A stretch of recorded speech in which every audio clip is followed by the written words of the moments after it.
Let's see if I remember how this goes here.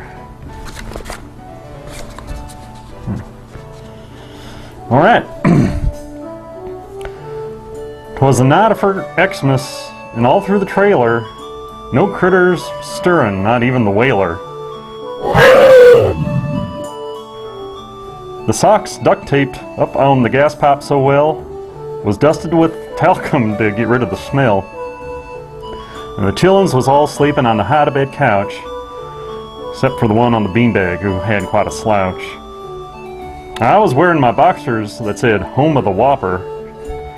Ma was already snoring, think nothing would stop her. When out in the yard, I heard a holler and a hoop. I figured a fox had got into the coop. Away to the winders with a gun in my hand, ready to shout, "Hey, get off my land!" When up to my wondering eyes should appear but a rusted out pickup with 8 cylinder. And with a scruffy old driver drinking moonshine so quick, I knew in a moment he was going to be sick. Passel of hound dogs thought he was fair game, so he threw rocks and shouted and called them rude names. You, you're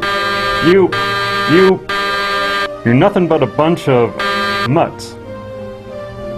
I pulled in my head and was turning around when he snuck in the dog door without making a sound. He was dressed kind of odd, like from the back of the shelves, and on his chest was a t-shirt that read, "No Fat Elves." His eyes were all glassed over, his teeth a bit grainy, his cheeks were all splotchy, and his nose was veiny. And cheap plastic toys he withdrew from his pants, along with old fruitcake all covered with ants. He spoke not one word as the gifts he did leave, then stuffed our rent money inside of his sleeve. And shoving a finger inside of his nose, he pulled out a booger, wiped off on his clothes. He sprung to his truck, put it into first gear.